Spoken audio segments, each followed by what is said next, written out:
내년 지방선거를 앞두고 정치권의 눈이 정계 개편으로 향하고 있습니다. 특히 국민의당 같은 경우에 지지율이 좀처럼 오르지 않아서 고민을 하다 보니까 이 정계 개편 문제에 신경을 안 쓸 수가 없죠. 당에서 민심을 좀 파악하기 위해서 어느 당하고 합치는 게 가장 좋은지 이런 여론조사를 비공개로 했다고 합니다. 그 결과가 나왔는데 그 결과 내용이 뭔지, 그다음에 이 결과가 시사하는 바는 뭔지 이상돈 국민의당 의원과 말씀을 좀 나눠보겠습니다. 이 의원님 안녕하십니까? 네, 안녕하십니까? 네. 우선요, 최근에 국민의당 지지율이 어느 정도 나오고 있습니까? 한 5% 안팎으로 알고 있습니다. 좀 실망스럽죠. 큰 네. 변화가 없는 거네요, 계속. 네, 큰 변화가 없습니다. 예. 근데 이게 그 사이에 사실 대선 치르고 나서 안철수 대표 체제도 들어섰고 벌써 들어선 지 2달 됐고 다들 보면은 열심히 하시거든요. 근데 왜 지지율이 이렇게 정체 상태일까요?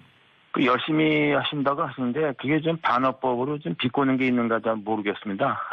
아닙니다. 아닌가요? 이건 그냥 솔직하게 열심히 하신다고 제가 말씀드린 겁니다. 네, 근데 반드시 뭐 열심히 한다는 게 네. 뭐 되는 게 아닙니다. 카리스마 있는 리더는 열심히 안 해도 지지율이 올라가고 또 뭐 그런 거죠. 저는 그래서 이게 우리가 좀 현재 저조한 지지율은 우리뿐 아니라 야 3당한테 좀 공통된 문제라고 생각을 하고요. 네.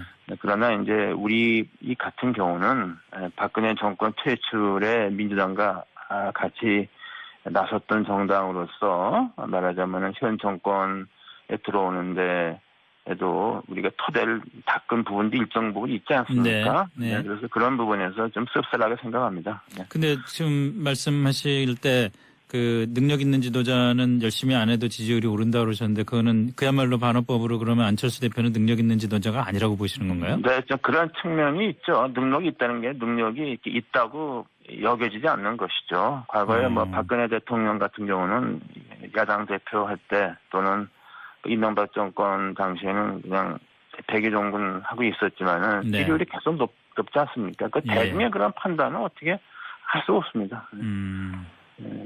그런 것이 이제 뭐 카리스마라고 우리가 흔히 표현하는 것이죠. 자, 이후에 어쨌든 간에 지지율 정체 상태가 계속되고 있고 그래서 네, 그렇습니다. 네. 아까 말씀하신 대로 야3당 다 지금 사실 비슷한 네. 문제를 겪고 있는 건데 그래서 소위 말해서 정계 개편 다른 정당과 합치는 문제가 이제 논의가 되고 있는 것 아닙니까? 네, 그런데요. 네. 그런 논의가 밖에서 보기에 그냥 평론가들이 하는 건데 네. 그거를 우리 당 소속 의원이나 뭐 대부분 모르게 우리 당에서 비밀리에 여론조사를 하고 그게 어떻게 언론에 노출되지 않았습니까? 네. 그래서 그건 저는 이게 대단히 바람직스럽지 않다고 봅니다. 그런 여론조사를 했다는 것 자체가 예. 당이 더 이상의 우리가 정체성과 존재 가치를 상실한다는 것을 스스로 인정하는 것이 아닌가. 나는 그것을 대단히 부적절한 조치였다고 봅니다. 그런데 이게 단순히 지지율을 올리기 위한 단순히 지지율만을 위한 어떤 정계 개편을 염두에 둔 여론조사라면은 그런 문제를 말씀하실 수 있지만 사실 어떤 면에서 예를 들어서 우리나라의 정치권의 제3세력의 좀 강력한 제3세력의 등장의 필요성 이런 면에서 볼 때는 사실 어떻게 보면 비슷한 성향을 가진 중도 정당끼리의 통합도 뭐 필요한 거라고 볼 수도 있는 것 아닌가요? 네, 그건 밖에서 필요하다, 필요치 않다 말하는 거는 자유인데요. 네. 지금 우리 당의 분위기는 사실상 바른정당과의 합당, 네. 그거는 그 가능성은 현재로서는 거의 뭐 제로라고 봐야죠. 그 정도인가요? 그 가능성은 뭐 바른정당도 두 개로 쪼개지는데 우리도 두 개로 쪼개져서 네. 쪼개진 나머지가 합친다는 얘기인데 그 가능성은 없다고 봐야 됩니다. 그러니까 발생하지도 않은 일을 가지고서 얘기를 하는 거죠.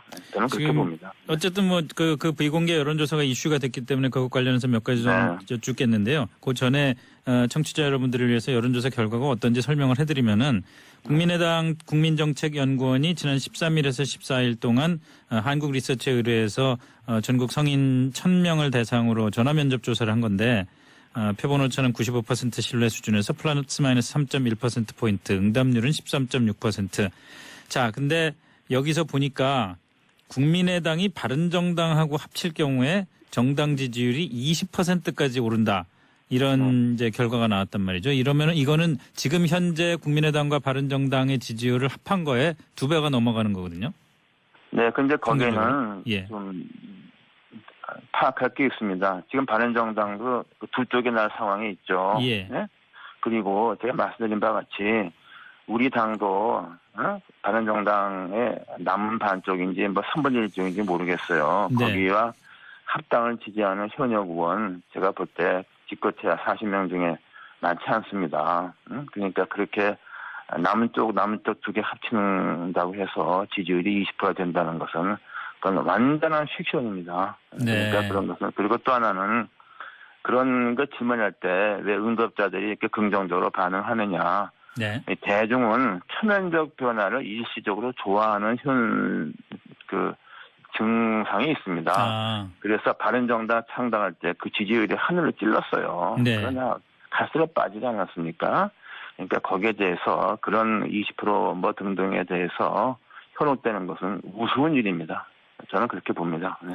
지금 당내 40명 의원 중에서 볼 때 지금 이 의원님 말씀하시는 것처럼 그렇게 뜻을 같이 하는 분들이 몇 명이나 된다고 보아야 될까요?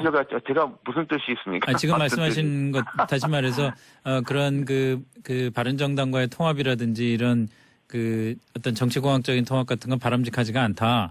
지금 말씀하시는 건 그러면은 국민의당 대부분이라고 보면 되겠습니다. 그리고 가능하지가 않은 일이고 가능하지 않은 일을 우리 당의 연구원인가 하는 데서 쓸데없는 여론조사를 해서 그 당의 존재 가치 정체성을 훼손한 거죠.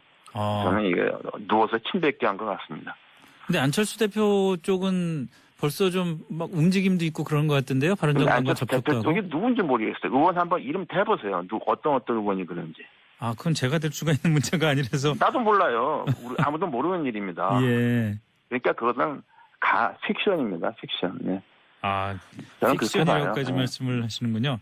그러면은 반대로 그 민주당에서도 이미 정책연대 같은 걸 제안을 하지 않았습니까? 국민의당에 대해서. 네. 그 민주당이 제안한 정책연대에 대해서는 어떻게 생각하세요? 저는 정책연대 대부분의 정책의 부분에서 저는 민주당과 보조를 같이 해야 된다고 봅니다. 네. 무엇보다도 이명박 박근혜 정권 때의 그 엄청난 오만과 독선이 빚어낸 그 퇴행적인 정책, 그로 인한 온갖 불법적인 거, 네. 그것을 바로잡고 그 문제를 대처하는 데에서는 저는 민주당과 100% 공조해야 된다고 봅니다. 예. 다만 다른 부분은 좀 차이가 있을 수 있지 않겠습니까? 네. 최저임금이랄까 등등 어떤 경제 정책에 대해서는 네. 좀 의견이 좀 다를 수도 있겠죠. 저는 그래서 저는 우리가 박근혜 정권을 퇴출시키는데 민주당과 공조를 한 우리 국민의당은 특히 구 정권에서의 그 퇴행적이고 불법적인 것을 바로잡는 작업에 대해서는 저는 100% 공조해야 된다고 봅니다. 네.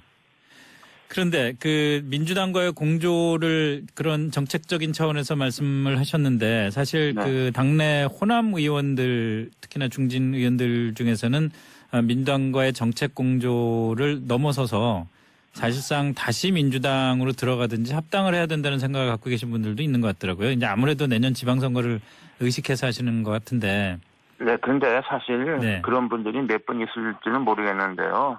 그런 것을 그분들 스스로 그렇게 갈 가능성은 저는 없다고 봅니다. 네. 근데 그런 경우는 제가 말씀드린 바와 같이 우리가 이제 이 40명 의원들이 도저히 찬성법을 못 하겠다고 이른바 분당 수순 가게 되면은 그런 의원들도 다수 나올 것이라고 봅니다. 네. 그런데 현재로서는 그럴 가능성은 대단히 희박하다. 그리고 우리 대부분 의원들은 현재대로 우리가 이 국민의당을 잘 이끌고 가고 네. 여당인 민주당과 공조할 건 공조하고 또 차별할 건 차별하고 그러는 것이 옳다고 생각하고 있는 게 제 판단입니다. 네.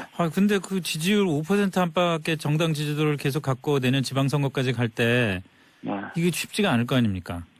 지방선거는 어차피 야 3당이 다 어렵습니다. 예. 다 어려운 것이고 또 국회의원 선거는 앞으로 2년 더 있지 않습니까? 예.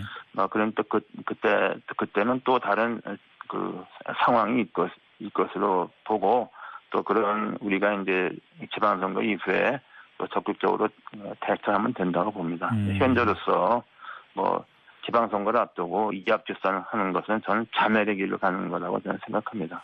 그럼 지방선거 얘기 나온 김에 안철수 대표가 서울시장 선거에 출마하는 거는 지난번에도 아마 얼핏 말씀하신 것 같은데 어떻게 생각하시나요? 아니 뭐 출마하는 것은 뭐 자유라고 봅니다. 그러나 뭐 여론조사 추이나 뭐 객관적으로 볼 때 당선 가능성이 있겠는가? 뭐 그렇게 있다고 보는 사람은 뭐 거의 없지 않습니까? 뭐 그건 뭐 다 아시지 않습니까? 그 이상 뭐 제가 드릴 말씀이 없네요. 네. 알겠습니다. 오늘 말씀 여기까지 듣겠습니다. 고맙습니다. 네.